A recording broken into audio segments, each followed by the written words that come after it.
आज हम लोग एक नया सब्जेक्ट स्टार्ट करने वाले हैं जिसका नाम है कॉस्टिंग।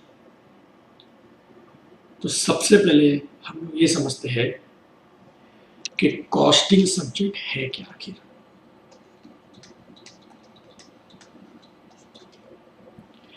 तो इसमें अगर देखेंगे तो जो सबसे इंपॉर्टेंट वर्ड है कॉस्ट। कॉस्ट का मतलब होता है expenses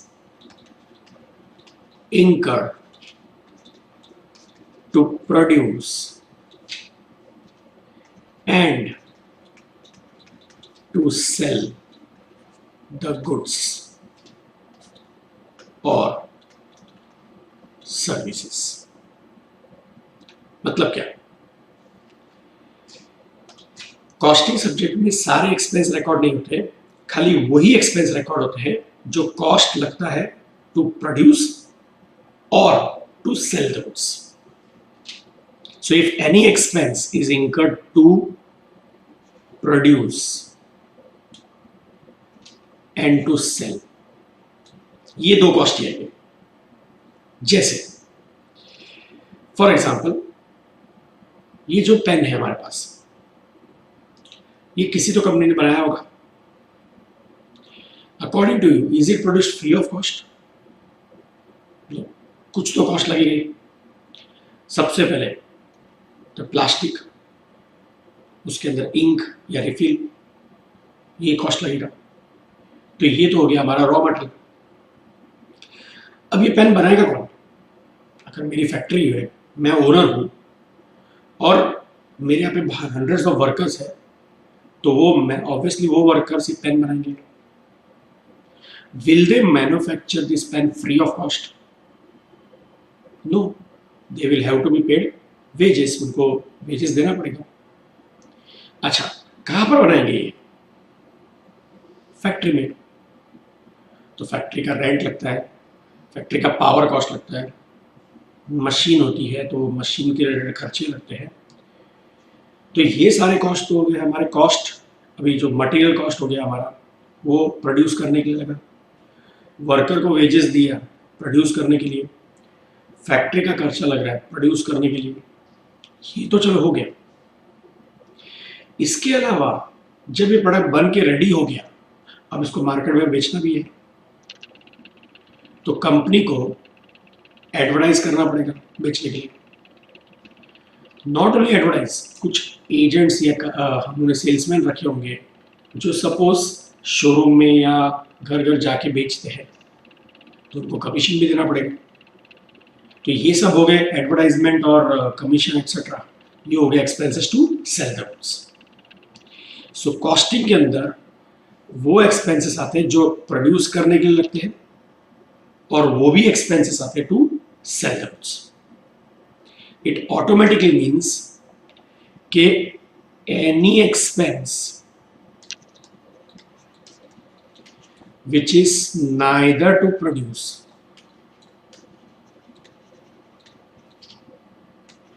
nor to sell the goods is ignored in costing।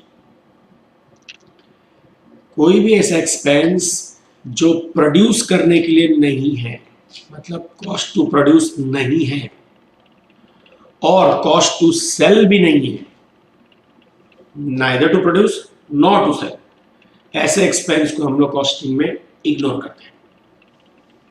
जैसे समझते हैं क्या क्या। सबसे पहला है डोनेशन। सपोज हमारी जो कंपनी है ये पेन बना रही है, ठीक है, हमने 1000 रुपीज एक हॉस्पिटल में डोनेट कर दिया। चलो, पब्लिक चैरिटेबल हॉस्पिटल था, अच्छा काम कर रहे थे, 1000 रुपीज डोनेट कर दिए।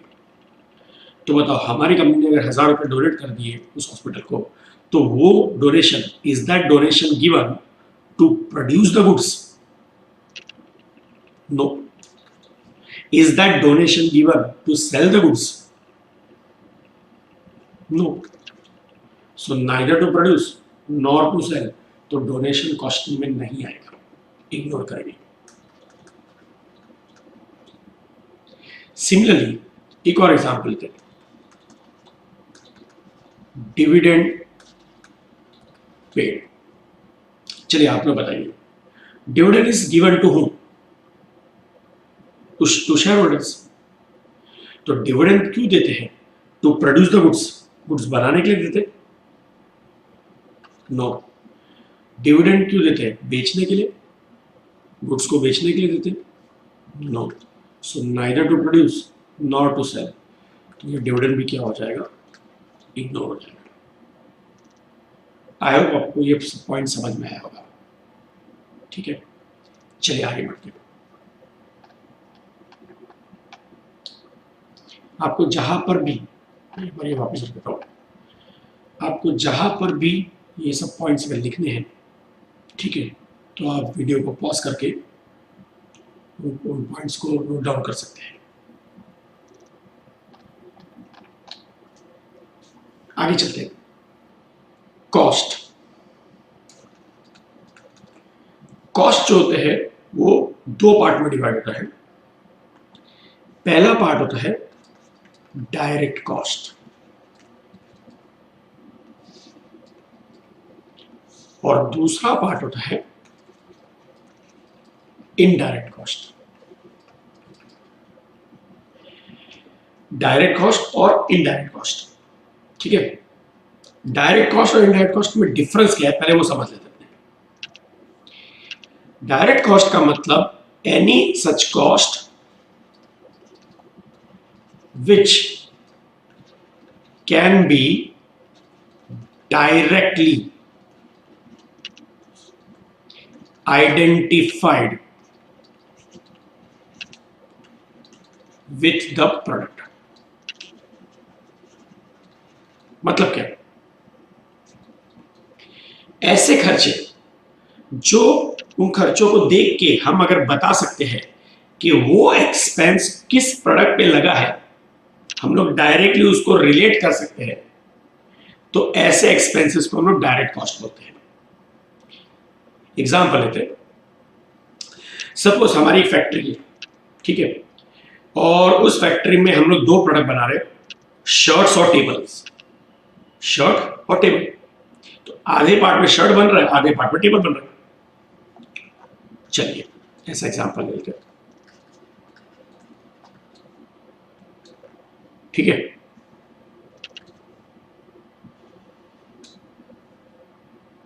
अभी अगर मैं आप लोग को पूछूं, cloth, cloth is used for which of this two products? Shirts के table? Obviously you will say shirt. Wood is used for? Wood, लकड़ी किसके लिए यूज होती है? आप सब बोलेंगे टेबल, बराबर है। तो ये सब चीज, ये अभी क्लॉथ शर्ट के लिए यूज हो रहा है, वुड टेबल के लिए यूज हो रहा है, ये मुझे बताने की जरूरत नहीं है, ये आप लोग खुद भी जानते हैं। तो जो आप लोग डायरेक्टली आइडेंटिफाई कर पा रहे थे कि हाँ cloth is used for shirt, wood is used for table, ऐसे कॉस्ट का क्या बोलते हैं? Direct cost. सिमिलरली और एग्जांपल कंटिन्यू करते हैं। सपोज अगर मैं आपको बोलूं अमाउंट पेड टू टेलर, ये कौन से प्रोडक्ट के लिए होगा? ऑब्वियसली आप रिलेट कर सकते हैं शर्ट के साथ। और वैसे अगर अमाउंट पेड टू कारपेंटर, आप किसके साथ रिलेट करेंगे? टेबल के साथ।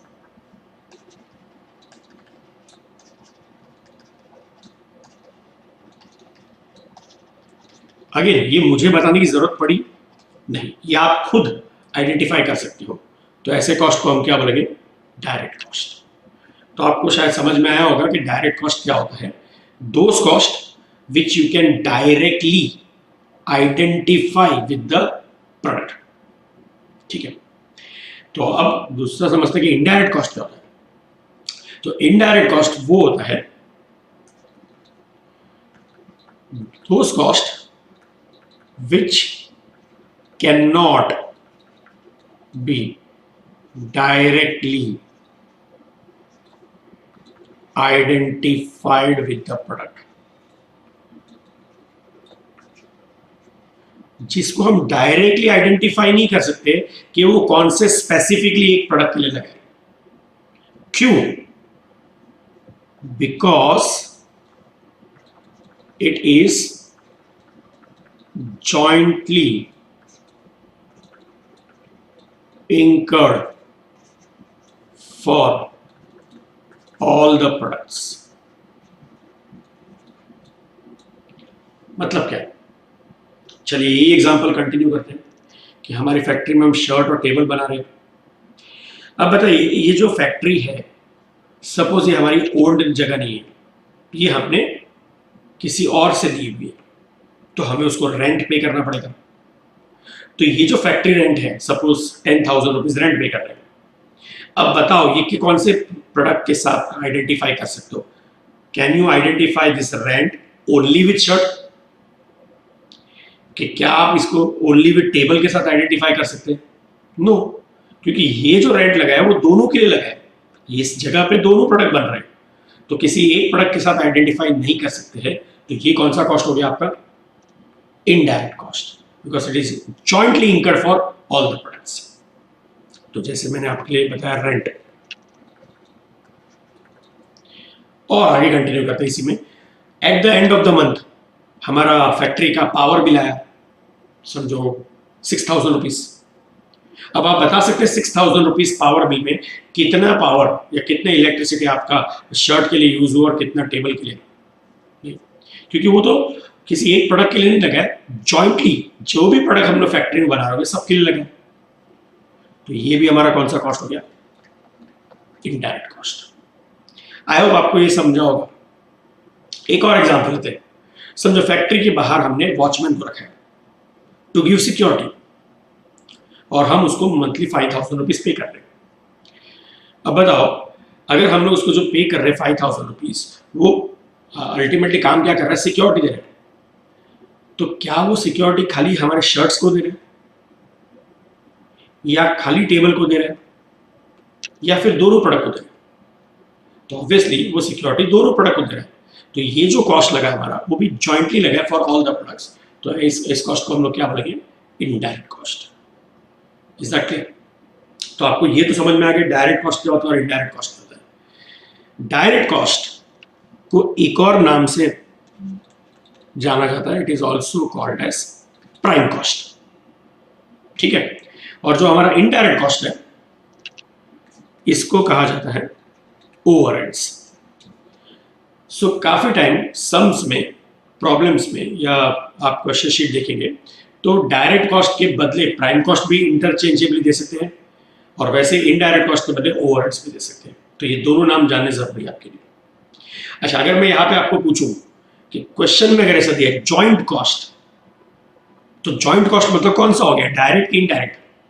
So obviously if you can see the wording over here, this cost is jointly incurred for all the products. तो जॉइंट कॉस्ट मतलब इनडायरेक्ट कॉस्ट। आपको ये एग्जांपल क्लियर हो गया? चलिए अब इसके आगे का पार्ट करेंगे। ये जो डायरेक्ट कॉस्ट होता है,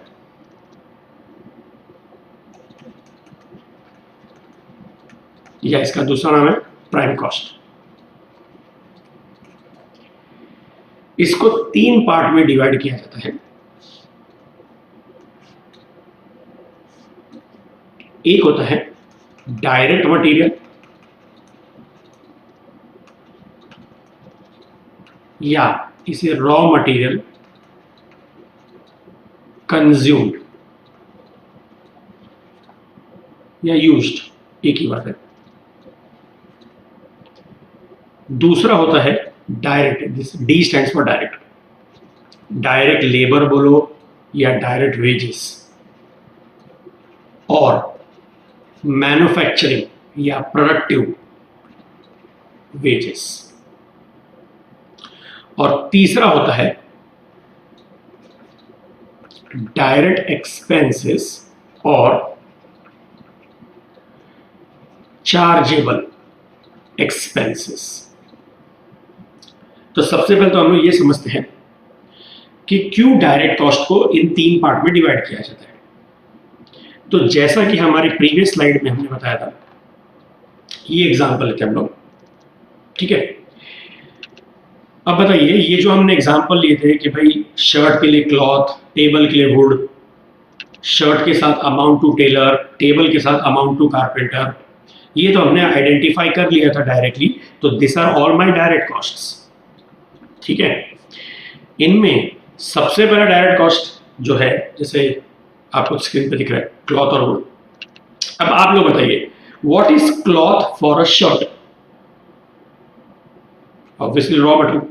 similarly what is wood for table? Raw material. तो हमारा सबसे पहला डायरेक्ट कॉस्ट है रॉ मटेरियल। ठीक है, इसके अलावा who is tailor for shirt? ठीक है, एक वर्कर हमारे फैक्ट्री में होगा जो हमारे लिए शर्ट बना रहा है। Similarly who will be carpenter for the table? So he is the worker who is manufacturing table for us. Will they work free of cost? No, so they have to be paid wages because they are manufacturing something. We are paying them wages. So can I call this as manufacturing wages? Yes, इसे manufacturing wages बोल सकते हैं।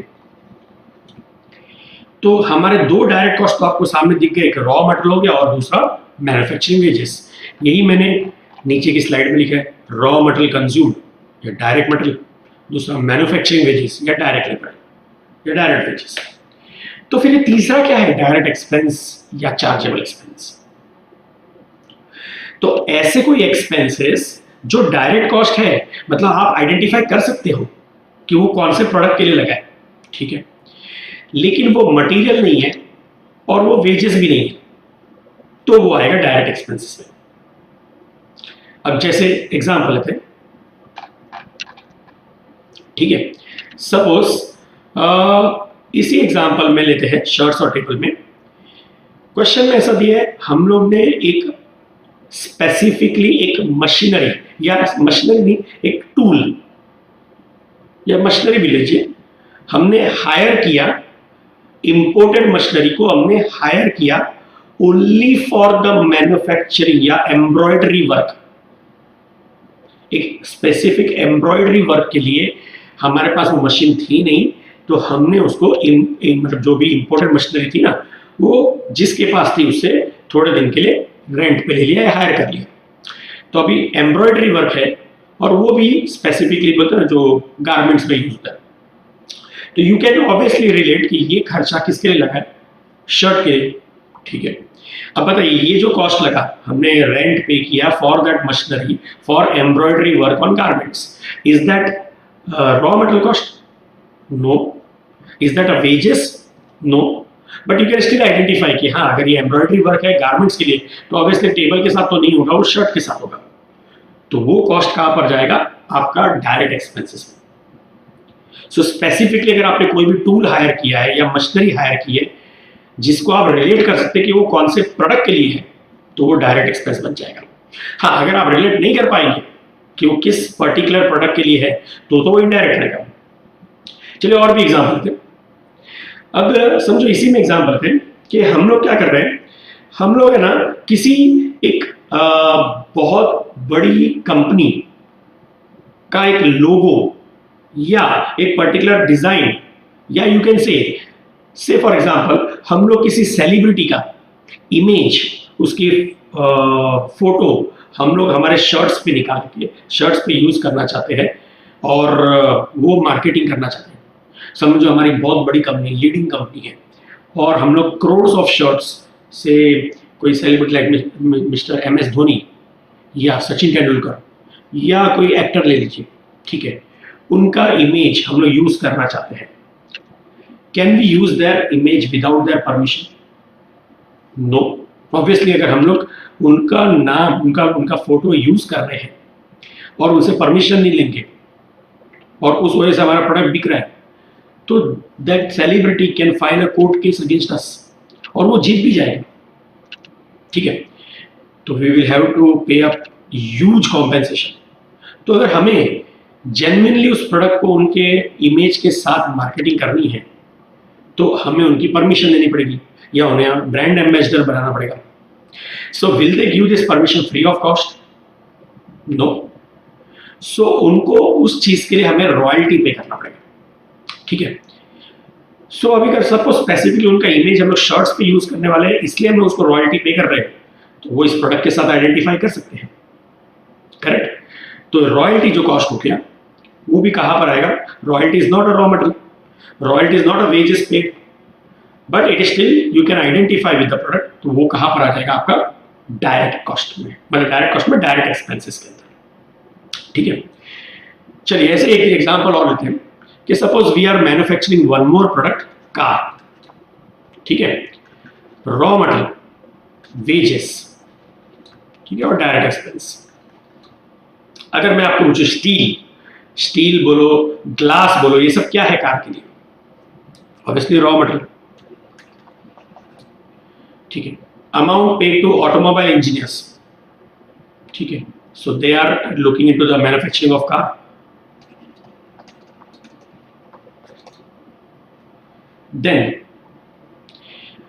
suppose we want to copy the design of one of the best selling cars of Maruti, ठीक है, हम उनका एक design as it is copy करना चाहते हैं। So will they give this permission free of cost to us? No.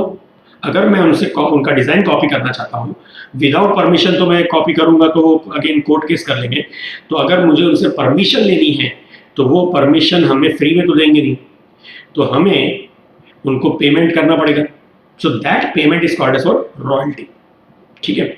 अब ये रॉयल्टी जो पे कर रहे हैं वो हमारा रॉ मटेरियल भी नहीं है, वो हमारा वेजेस भी नहीं है, but still you can identify with कि अगर समझो क्वेश्चन में से दिया amount paid to Maruti Suzuki, ठीक है, यू कैन आइडेंटिफाई कि ये जो अमाउंट पे किया होगा वो ऑब्वियसली कार के लिए किया होगा, तो ये रॉयल्टी किधर आएगा? आपका डायरेक्ट एक्सपेंसेस में। I hope this is clear to you, ठीक है। तो ये डायरेक्ट कॉस्ट तीन पार्ट में डिवाइड होता है, आपका डायरेक्ट मटेरियल, डायरेक्ट लेबर और डायरेक्ट एक्सपेंस। अब अगर हम लोग इसके अंदर जैसे मैंने एग्जांपल ले लिया, एक रॉयल्टी और दूसरा higher charges of tools for a specific product, ठीक है, ये आपके हो गए डायरेक्ट एक्सपेंसेस के एग्जांपल। अभी late us understand direct material या रॉ मटेरियल कंज्यूम कैसे बनेगा, ठीक है। सपोज अगर मैं आपको यहां पर एग्जांपल दूं,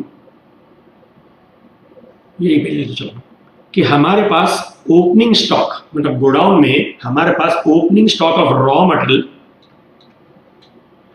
100 केजीज था, ओके।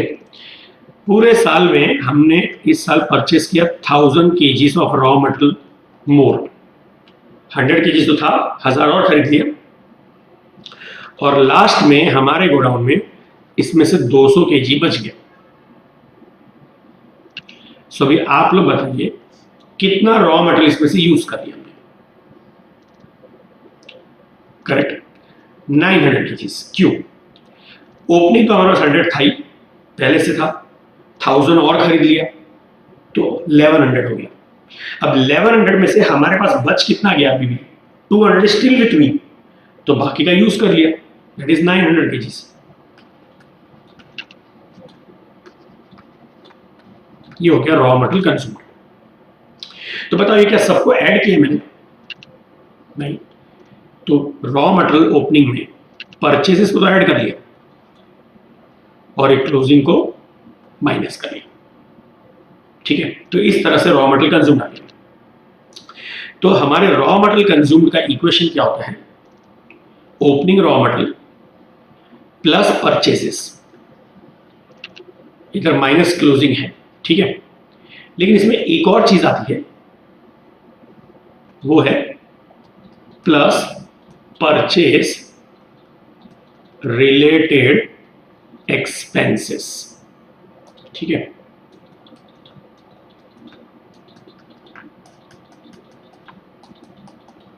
तो पहले तो हमें यह समझना है कि परचेस रिलेटेड एक्सपेंस होता क्या है, और फिर उसके साथ ये भी समझना है कि why it is added to purchase.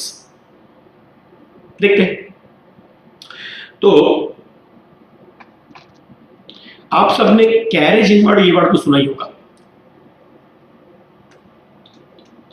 Carriage inward. अब ये क्या होता है?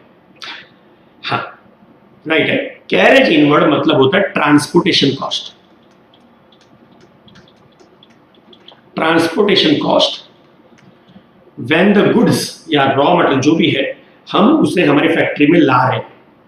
इनवर्ड मतलब जब फैक्ट्री में ला रहे हैं, मतलब एक एग्जांपल देता हूं। सपोज हमारी फैक्ट्री है मुंबई में, ठीक है, मुंबई में हमारी फैक्ट्री है और हम लोग ने समझो दिल्ली से परचेज किया है 1000 kg raw material. 1000 kg raw material purchase किया हमने दिल्ली से एट 10 रुपीज पर केजी। तो हमारा परचेज कॉस्ट हो जाएगा 10,000। अब परचेज तो किया दिल्ली से और यूज करना है मुझे मेरे फैक्ट्री में जो मुंबई में है, तो मुझे इस रॉ मटेरियल को दिल्ली से मुंबई लाना पड़ेगा। सपोज मैं इसको अपने इंडियन रेलवेज के थ्रू लेके आ रहा हूं, तो will Indian railways deliver this raw material from Delhi to Mumbai free of cost? No, कुछ तो चार्ज लेगी। तो वो जो ट्रांसपोर्टेशन कॉस्ट होता है उसे हम कहते हैं कैरेज। अब उसे कैरेज बोलते हैं। इनवर्ड है कि आउटवर्ड वो हमारे ऊपर डिपेंड करता है।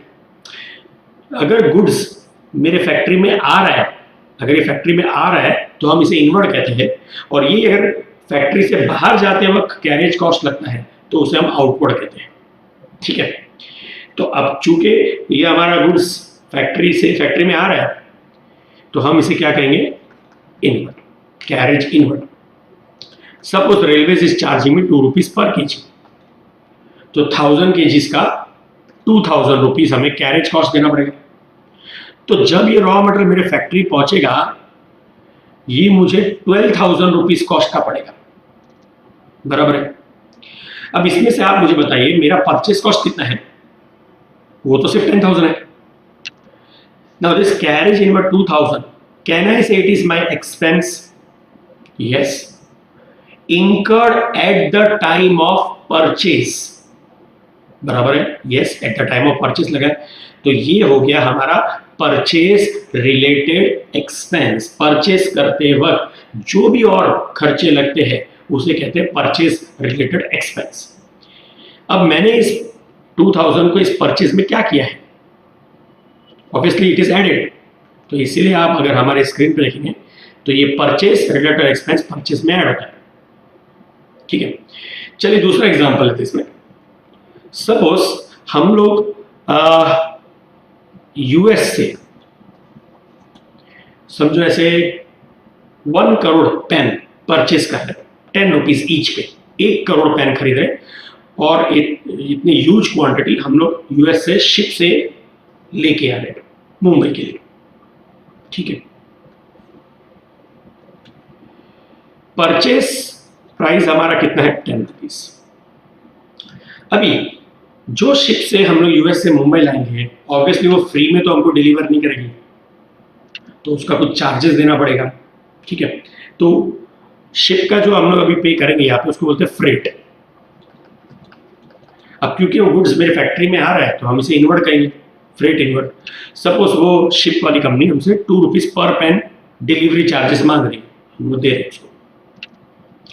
अब सपोज वो जो शिप मुंबई के लिए आ रही है, अब इतना बड़ा डिस्टेंस है, शिप डूब सकती है या समझो कोई स्टॉर्म या कोई एक्सीडेंट हो गया कोई भी रीजन से जिससे शिप डूब गई, तो मेरे तो करोड़ों सौ रुपीस का नुकसान हो जाएगा। अब ऑब्वियसली 1 करोड़ पेन है, 10 रुपए में खरीदा है, मतलब 10 करोड़ तो मेरा वही कॉस्ट हो गया, ठीक है। तो मेरा 10 करोड़ रुपया नुकसान हो जाएगा, तो कोई भी कंपनी ऐसा रिस्क नहीं लेगी, तो ऑब्वियसली इसका इंश्योरेंस निकलेगा। अब इंश्योरेंस निकलेगा तो इंश्योरेंस प्रीमियम देना पड़ेगा हमें। समझो इंश्योरेंस प्रीमियम है 1 रुपी पर पेन, ठीक है। अब ये शिप हमारे मुंबई पोर्ट पहुंचे, वहां पर कुछ कस्टम्स ऑफिसर होंगे जो हमें वेलकम करने के लिए तैयार होंगे। अब आप बताइए क्या वो इस प्रोडक्ट को मुंबई में या इंडिया में फ्रीली एंटर होने देंगे? नो। उस पे ऑब्वियसली उन लोग अपने रूल्स के हिसाब से देखेंगे कि इस पे क्या कस्टम्स ड्यूटी लगती है, उतना हमसे चार्ज करेंगे, अब कस्टम ड्यूटी भी दो पार्ट में डिवाइड हो सकता है, इंपोर्ट ड्यूटी, एक्सपोर्ट ड्यूटी। इस केस में कौन सी ड्यूटी लगेगी? क्योंकि हम परचेस कर रहे हैं तो ऑब्वियसली इंपोर्ट ड्यूटी लगेगी। सपोज ये भी 2 रुपीज पर पेन चार्ज कर दिया, हमने वो पे किया और हमारे गुड्स को हमारे फैक्ट्री में लेके आ गए। अब बताइए अल्टीमेटली मुझे एक पेन कितने का पड़ा? यस, आप देख सकते हैं स्क्रीन पे, ये पेन हमें 15 रुपए का पड़ा। ठीक है, 10 + 2 + 1 + 2 = 15। पर इस 15 में हमारा परचेस कॉस्ट कितना है? इस 15 में हमारा परचेस कॉस्ट 10 है, बराबर है। तो बाकी ये सब जो कॉस्ट है, दैट इज फ्रेट, इंश्योरेंस और इंपोर्ट, ये क्या है? ये वो खर्चे हैं जो परचेस करते वक्त लगे। तो ये जो है इनको मैं क्या बोलूंगा? Purchase related expense. और ऑब्वियसली मैं इसे परचेस में क्या कर रहा हूं? ऐड। तो अब आपको समझा होगा इस एग्जांपल से कि परचेस रिलेटेड एक्सपेंस होता क्या है और क्यों उसे ऐड किया जाता है। तो हमारा रॉ मटेरियल कंज्यूम्ड का इक्वेशन है opening raw material plus purchase related expense minus closing raw material. तो आप इसे नोट डाउन कर सकते हैं। ठीक है, चलिए आगे चलते हैं।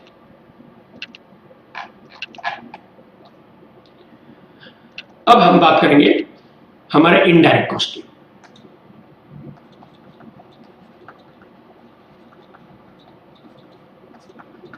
जिसे हम लोग ओवरहेड्स भी बोलते हैं या जॉइंट कॉस्ट भी कह सकते हैं। अब ये जो इनडायरेक्ट कॉस्ट है, इसमें इसे भी हमने 3 डिफरेंट पार्ट में डिवाइड करते हैं।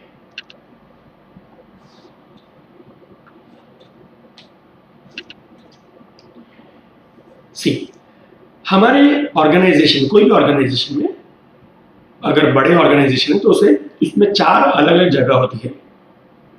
एक जगह होती है फैक्ट्री, जहां पर हम लोग मैन्युफैक्चरिंग करते हैं। दूसरा होता है ऑफिस, जहां से हम हमारे डे टू डे एडमिनिस्ट्रेशन की जो भी एक्टिविटीज होते हैं वो करते हैं। तीसरा होता है शोरूम, ऑब्वियसली यहां से हम गुड्स बेचते हैं। और एक और जगह होती है वेयरहाउस बोलो या आप उसे गोडाउन बोलो, यहां पर हम हमारे गुड्स को स्टोर करते हैं। तो ये 4 जगह होती है। अब इनडायरेक्ट कॉस्ट में 3 पार्ट में डिवाइड होता है। जो खर्चा हमारा फैक्ट्री में लगता है, जो इनडायरेक्ट कॉस्ट फैक्ट्री में लगता है, हम उसे कहते हैं फैक्ट्री ओवरहेड्स।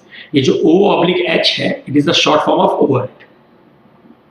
अब फैक्ट्री में जो खर्चा लगा है वो ऑब्वियसली क्यों लगा है?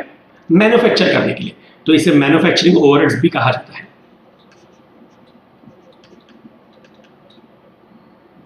और factory is a place where the workers work.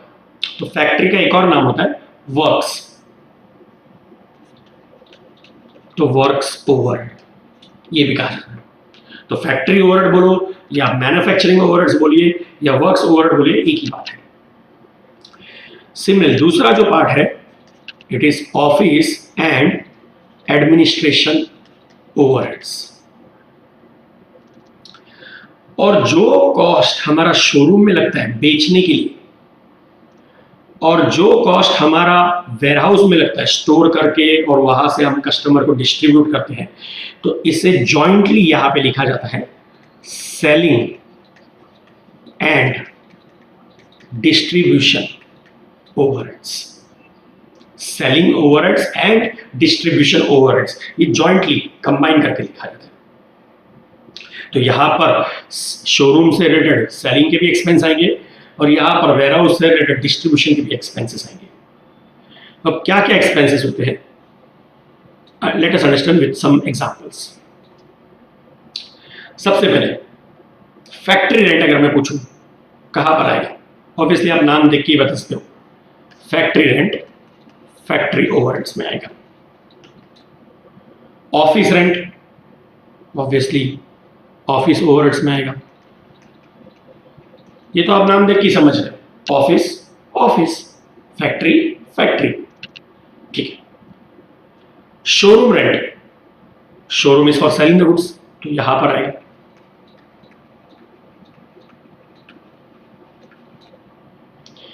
Warehouse या गोडाउन रेंट, वो डिस्ट्रीब्यूशन पर्पस के लिए, तो वो भी इसी लास्ट वाले पार्ट में आएगा।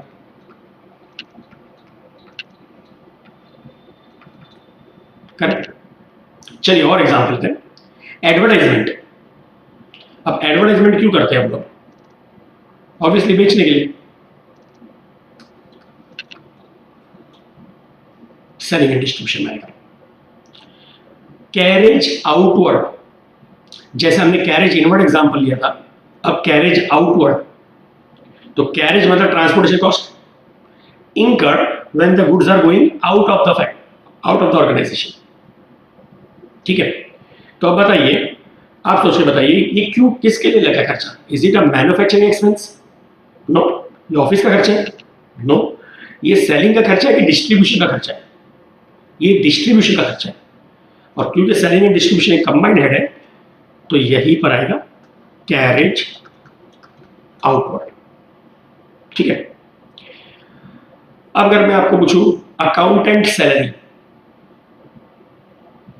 ऑफिस में आएगा, क्योंकि अकाउंटेंट ऑफिस में काम करता है। हाँ, अगर ऐसे मैं आपको पूछूं फैक्ट्री मैनेजर सैलरी, तो फैक्ट्री में आएगा। अगर मैं पूछूं सेल्समैन सैलरी, तो सेलिंग एंड डिस्ट्रीब्यूशन में आएगा। अगर मैं आपको पूछूं गोडाउन कीपर सैलरी या वेयरहाउस कीपर सैलरी, तो वो सेलिंग एंड डिस्ट्रीब्यूशन में आएगा। लेकिन अकाउंटेंट सैलरी पूछूंगा तो ऑफिस में आएगा।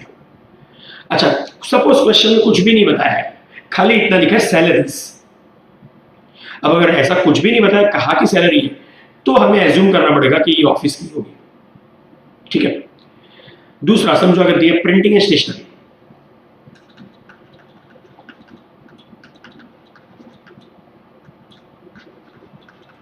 प्रिंटिंग एंड स्टेशनरी ऑफिस में आएगा।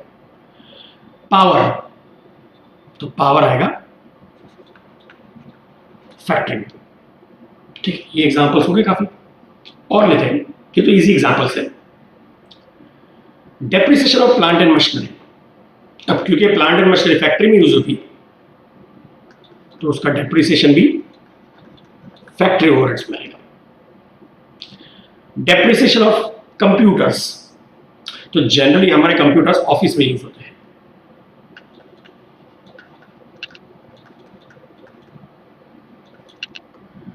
डेप्रिसिएशन ऑफ डिलीवरी वैन, तो delivery van is for purpose of distribution, तो वो सेलिंग एंड डिस्ट्रीब्यूशन में आएगा। ओके, अब आगे और एग्जांपल थे। सपोज अगर मैं आपको स्पेसिफिकली पूछूं कि टैक्सेस में, टैक्स में, ठीक है, मैं टैक्स का एग्जांपल बताऊं। अगर आपने कभी परचेस टैक्स सुना है, परचेस टैक्स, शायद आपने नहीं सुना, लेकिन अभी अभी आपने 5 मिनट पहले सुना था। हमने इसके प्रीवियस ये एग्जांपल में, जो आपको स्क्रीन पे दिखाई दे रहा है, कि हमने यूएस से एक पेन परचेस किए थे और वो शिप से आ रही है मुंबई, तो वहां पे हमने मुंबई पहुंचने के बाद इंपोर्ट ड्यूटी भरी थी। तो import duty, is it a tax? Yes. Paid eight the time of purchase, हाँ, तो ये हो गया हमारा परचेस टैक्स। सो जैसे एग्जांपल लिया इंपोर्ट ड्यूटी, वो परचेस टैक्स हो गया। अभी बिजनेसमैन को परचेस करते हुए तो टैक्स भरना पड़ रहा है, जैसे हमने देखा। पहले क्या होता था, गुड्स मैन्युफैक्चर करने पे भी मैन्युफैक्चरिंग टैक्स भरा जाता था। मैन्युफैक्चरिंग टैक्स भरा जाता था पहले, जिसे कहते थे एक्साइज ड्यूटी। ठीक है, एक्साइज ड्यूटी मतलब कुछ भी चीज आप इंडिया में प्रोड्यूस करो तो आपको मैन्युफैक्चर करने पे एक्साइज ड्यूटी भरनी पड़ती थी। अब ऑब्वियसली ये स्क्रैप हो चुका है। अब आपको मैन्युफैक्चरिंग टैक्स में एक्साइज ड्यूटी के बदले आपको क्या भरना पड़ता है, एक कॉमन टैक्स आ गया, GST, goods and service tax. ठीक है, बट मैं आपको एक एग्जांपल लेने के लिए खाली बता रहा हूँ। और फिर बेचने के लिए हमें बेचते वक्त भी सेल्स टैक्स लगता था, लेकिन अभी ऑब्वियसली वो जीएसटी के साथ रिप्लेस हो चुका है। तो अभी बिजनेसमैन क्या क्या एक्टिविटी करेगा? तो सबसे पहले तो रॉ मटेरियल खरीदेगा, परचेस किया तो परचेस टैक्स लग गया, फिर उस रॉ मटेरियल से कुछ गुड्स बनाएगा तो उस पर एक्साइज ड्यूटी लगती थी उसे, फिर उसको बेचने पे उसे सेल्स टैक्स लगता था, और ये सब करने के बाद अगर वो गलती से कुछ कमा लेता है तो ये उसकी बहुत बड़ी गलती हो गई। तो अगर वो कुछ प्रॉफिट कमा लेता है तो उस पर उसे इनकम टैक्स भरना पड़ता था। ठीक है, तो ये सब different different type of taxes एक बिजनेसमैन को लगते थे। ठीक है, तो हम लोग देखते हैं कहां पर क्या क्या चीज आएगी। अब परचेस टैक्स जो हमारा सबसे पहला है, purchase tax, it is expense eight the time of purchase. तो ये तो परचेस रिलेटेड एक्सपेंस हो गया, ये हमारा परचेस रिलेटेड एक्सपेंस हो गया। तो ये तो हमारे डायरेक्ट कॉस्ट में आएगा यहां पर, ये जो है परचेस रिलेटेड एक्सपेंस यहां पर आएगा। ठीक है, manufacturing tax that is excise duty. अब क्योंकि मैन्युफैक्चरिंग होती है फैक्ट्री में तो ऑब्वियसली एक्साइज ड्यूटी भी कहां पर लगेगी? ये लगेगी आपकी फैक्ट्री ओवरहेड्स में। ये तो मैं आपको सिर्फ बता रहा हूं, अभी एक्साइज ड्यूटी नहीं लगता है, लेकिन अगर क्वेश्चन में फिर भी दिया गया है एक्साइज ड्यूटी तो आपको मालूम होना चाहिए कहां पर लगेगा? फैक्ट्री। ठीक है, sales tax obviously it is related to sales, तो ये आएगा आपका सेलिंग एंड डिस्ट्रीब्यूशन।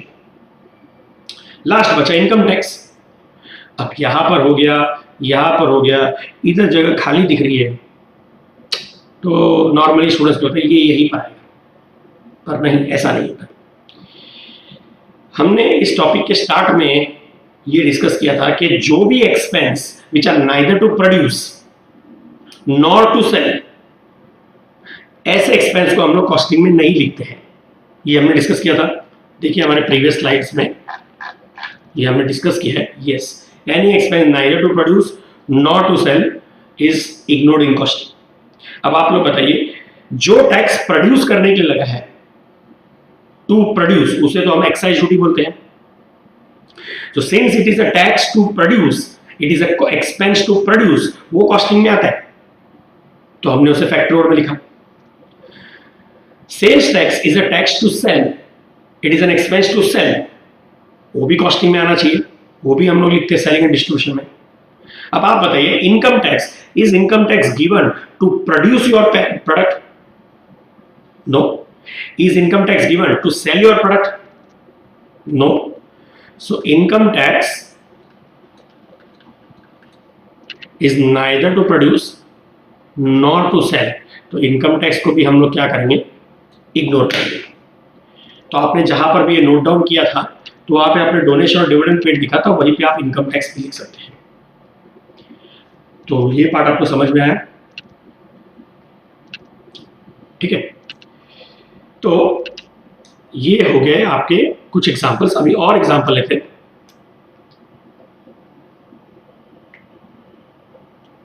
दूसरे एग्जांपल्स जो अभी थोड़े से टेक्निकली एडवांस्ड एग्जांपल्स हैं, इनका जब तक आपको मीनिंग नहीं मालूम होगा तब तक आप उसे बराबर लिख नहीं पाएंगे कि कौन से हेड में आएगा। जैसे सबसे पहले अगर मैं बात करता हूं हॉलेज की,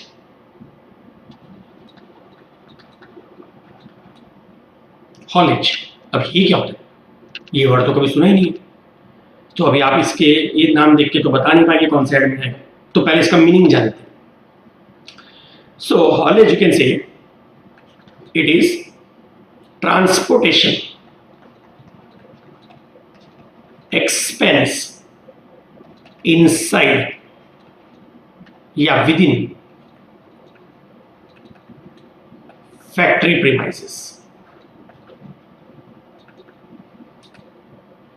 हॉलेज का मतलब क्या होता है? Transportation expense within the factory premises. मतलब अब समझो लेट्स से रिलायंस पेट्रोलियम जो कि उनकी फैक्ट्री या प्लांट है जामनगर में, गुजरात में। अब it is the world's largest grass root oil refinery. अब इतनी बड़ी फैक्ट्री है, इतना ह्यूज स्पेस है, मतलब आप अगर अंदाजा लगाएंगे, मतलब एक एंड से दूसरे एंड जाने के लिए कोई ट्रक या व्हीकल होगी तो उसे भी कम से कम 10 मिनट लग जाएंगे। ह्यूज, बहुत बड़ा कॉम्प्लेक्स होगा। अब वहां पर गुड्स को एक एंड से दूसरे एंड के लिए लेके जाने के लिए डू यू थिंक वर्कर्स उसे खुद उठा उठा के लेके जाएगा? No, it is a time waste. इतना अगर वर्कर उठा के मेहनत करके लेके जाएगा, जितना टाइम वेस्ट होगा उतने में तो वो बहुत कुछ दूसरा काम कर लेगा। तो ऑब्वियसली कंपनी के पास अंदर भी फैक्ट्री के प्रीमाइसेस में भी कुछ व्हीकल्स होंगी जो एक एंड से दूसरे एंड गुड्स को with in the factory deliver करने के लिए रखी होगी। तो वैसे जो डिलीवरी ट्रक्स या डिलीवरी कार्स के लिए जो ट्रांसपोर्टेशन खर्चे होते हैं विद इन द फैक्ट्री, उसे हम क्या बोलते हैं? हॉलेज। और क्योंकि अभी एक बार आपको इसका मीनिंग समझ गया तो यू कैन इजीली अंडरस्टैंड कहां पर आएगा ये? फैक्ट्री में। ठीक है, चलिए एक और देखते हैं। Counting house salary.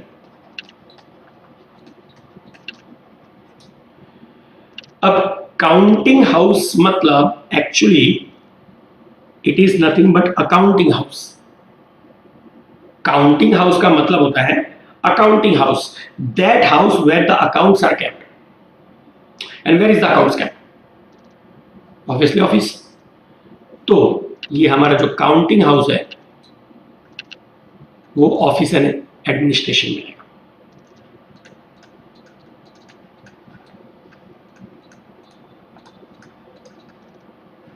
करेक्ट? एक और लास्ट पार्ट करते हैं। ठीक है, that is drawing office salary. अब जनरली यहां पर मिस्टेक क्या होता है, स्टूडेंट्स ये समझते हैं कि क्योंकि वर्ड ऑफिस है तो इसलिए ऑफिस ओवरहेड्स में आएगा। नहीं।